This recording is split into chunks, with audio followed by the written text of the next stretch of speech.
Canada is now home to about 1 million people who identify as members of the LGBTQ community, but only 4 MPs openly identify as members of that community in the last session of Parliament. This election, according to Extra Magazine, there are 74 publicly out candidates. Hannah Hodson is a BC Conservative candidate. She is in Victoria. Brian Chang, an Ontario NDP candidate in Toronto. And Rob Oliphant, an Ontario Liberal candidate, also in Toronto. And Rob, first question to you is about something that, of course, the Liberal Party promised in 2015 and 2019 to get rid of, and that is the blood ban with the Canadian Blood Services. That ban, of course, remains in place. What's going on? Like, it's not in the platform this time. It was in the last 2 times, but it hasn't disappeared. It's something I'm still working on. It's something I think that every Canadian should be concerned about. The blood ban, though, has gone from 5 years steadily down now to a 3-month term. It's still not good enough. I will continue to advocate within government. Obviously, the Canadian Blood Services and HEMA Quebec are the independent agencies which do it. The government continues to fund research. But the Liberal Party had promised to get rid of it, even though they are the ones that make the decision. As you say, the Liberal Party has said twice we'd get rid of it and is not saying it in this election. Well, we are getting rid of it. That is absolutely sure. It is taking time. You don't wave a magic wand when you're dealing with an independent agency. We're funding their research. We're pushing them. I will continue to push them. It's a complicated issue. It involves provinces as well as the federal government. It is not something that happens quickly. I'm frustrated by it. I will continue to talk to and write to Canadian Blood Services as well as the Quebec agency to make sure that we take that discriminatory blood ban off. It is our program. We continue. We have brought down from, as I said, from 5 years to 3 months, and we're continuing to work on it. It's not good enough, but we push. Hannah Hodson, you're running for the Conservatives in British Columbia, and I want to talk to you about something that the Conservative Party in the last session of Parliament voted largely against. A majority of Conservative MPs voted against banning conversion therapy in Canada. If a majority in the Conservative caucus can't get on board with a bill that received broad support in the House, why do you think it is the right party to support the LGBTQ community in Canada? Well, first of all, I want to be clear that conversion therapy is an important practice that has no place in Canada. I was very proud that my leader, Erin O'Toole, voted in favor of the ban. I would have voted in favor had I been an MP there before with him. And the Conservative platform that all Conservative candidates are running under, Canada's Recovery Plan, is very clear. The Conservative government would ban conversion therapy as soon as possible because it has no place in Canada. It's an abhorrent practice that simply must be banned. But the majority of Conservative MPs in the last Parliament voted against that, did not want a ban. For whatever reason, or they said it was unclear, they chose not to support that initiative. Why do you feel at home in the Conservative Party if that happened in the last Parliament? Because every Conservative candidate in this entire country is campaigning behind Canada's Recovery Plan and behind Erin O'Toole, who have been very clear that conversion therapy will be banned. It is in our platform, and I stand by that as a Conservative candidate and look forward as an MP to voting to ban conversion therapy. The Conservative leader, Erin O'Toole, when this vote took place, did not whip the vote, did not require everybody in his party to vote a particular way, as sometimes happens with votes. He allowed it to be a free vote, a vote of conscience.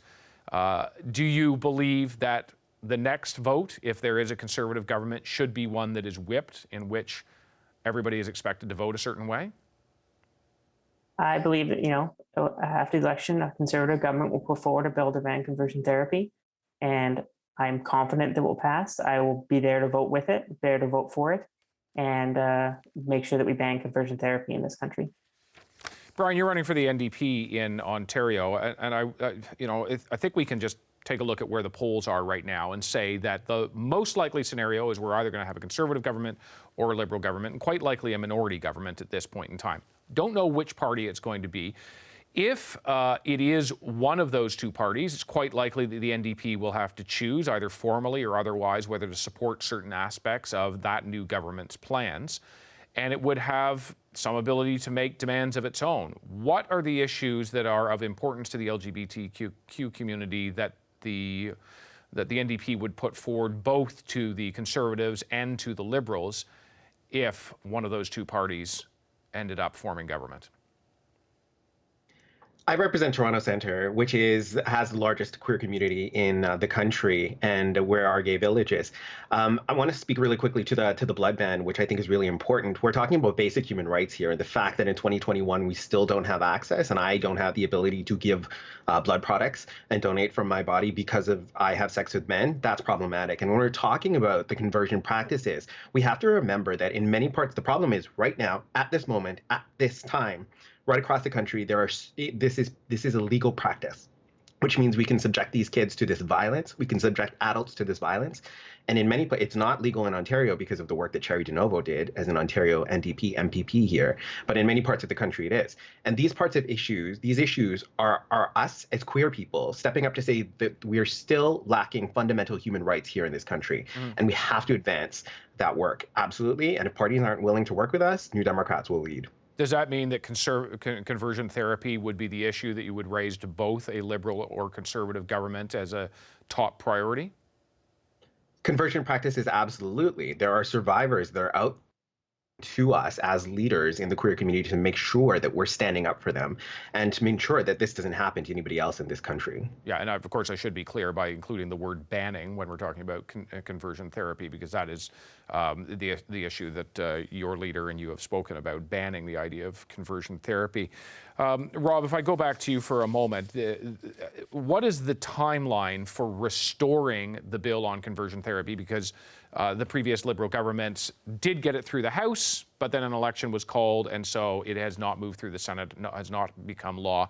How quickly would a new Liberal government get it back on the order paper? It's very clear in our platform. We'll bring it back within 100 days. And I want to thank NDP and Bloc and Green Party members for supporting it. And a reminder that 62 Conservatives voted against it, a majority, and it just simply can't be trusted. They held it up in committee. They kept bringing in witnesses after witnesses that were simply not credible, and we want to get it done. So we're going to get it done. The last stage was in the Senate when Conservative senators refused to give unanimous consent. So this is something that's important. It's real. It's not just symbolic. It's real. These are people who have been hurt. And you can check out the debate I had with Tamara Jansen about this, where she actually inferred that people like me and like our other panelists were unclean. And this is simply an absolutely inappropriate way for parliamentarians to behave. We'll bring it back within 100 days, and we'll get it passed. And I know that the NDP and the Bloc and the Green will be on board with it, and we're going to get it done quickly. Okay, I've only got 30 seconds left here, but I want to give that to Hannah just to respond to what you're hearing from the Liberal candidate, Rob Oliphant. Well, I mean, I would just like to address the blood ban because I didn't have a chance to do that. I mean, the idea that something that is frankly universally supported getting rid of, the government can throw up their hands and say, sorry, you can't tell us we're not we're government, but we can't fix it. It is a homophobic and transphobic practice. The Canadian Blood Service actually is a government agency that, despite my birth certificate saying female, considers me a male. It is unacceptable that these things are happening in 2021. They should be fixed. And the idea that the Liberal Party, which had a majority for 4 years, says, well, sorry, I know we campaign on it, but can't do anything about it. They can do something about it. The minister, in the act, the minister can direct blood services to take action, and they should have done it a long time ago, and the Conservative Party will do it as a government immediately. Brian Chang. The last thing I want to say is that we're also dealing with issues and cuts to funding. For example, the Public Health Agency of Canada has recently announced a cut to HIV/AIDS funding for AIDS service organizations, which is particularly hitting our queer community here in Toronto Centre. So there are a legion of issues. There's nothing that isn't a queer issue, from housing to the environment to making sure that we're working towards racial justice and defunding the police.